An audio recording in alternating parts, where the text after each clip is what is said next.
The lush plains of Gujrat in Punjab province are home to some of the most fertile land in all of Pakistan. The mighty Indus River and its tributaries, the lifeblood. But not everyone here prospers from its richness. 14-year-old Mohammed Abuzar felt the heavy burden of responsibility. His father, a school van driver earning less than $90 a month, was struggling to provide for the family. Abuzar worried about the future of his younger brothers, especially 6-year-old Azan, who is severely disabled. My son pleaded with me to be sent abroad, he explains. He said, look at how we live, we'll die of hunger. It's best for me to leave so I can support our family. Many older boys from the village had already made the trek to Europe through human smuggling operations, sending hefty remittances back home.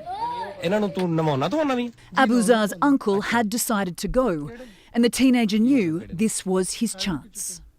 The people smugglers said it would cost more than $8,000 to send my son to Italy. I said, I can't afford it. He told me, your kid will earn that in a couple of months. At the beginning of May this year, Abuzar, his uncle and a small group of teenage boys from the village set off. Human smugglers organised for the group to fly from Karachi to Dubai, then to Egypt before transiting to Libya. From Tripoli International Airport, they drove to the Libyan port city of Tobruk and waited in a camp filled with other illegal migrants for the next month. The day before the group set sail for Italy, their final destination, Abuzar sent a video to his brothers, hoping to make them laugh. He then recorded the group's final prayers. That night, he called his father.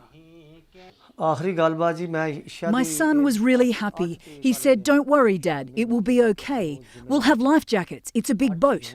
Once I'm there, you'll have nothing to worry about. On the 9th of June, Abuzar boarded the Adriana, a fishing vessel with a capacity of 100. Instead, 750 illegal migrants were crammed aboard, of which almost half were from Pakistan, according to the Pakistani Interior Ministry. Within days, the trawler would capsize off the coast of Greece as a Greek Coast Guard ship watched on. More than 600 people drowned in what would become one of the deadliest migrant boat tragedies. Among the survivors, only 12 Pakistanis. Abuzar was not one of them. Dying of hunger is better than this. Don't send your children away. For us, life and hell are now the same. But this grieving father's warning is falling on deaf ears. According to UN Migration, last year Pakistanis weren't even among the top 10 nationalities arriving in Europe. This year, however, they're ranked number 5, with economic migration fueling the surge. A financial crisis in Pakistan and record high unemployment is driving many families to make this life-altering decision. Common narrative is that smugglers are there to sort of lure people into this dangerous journey. We look at who are the people that influence the decision of migrating, and it's mostly family. So migration is a family investment. For this mother in Bandali, in Pakistan-administered Kashmir, her 20-year-old son was supposed to be on that ill-fated vessel.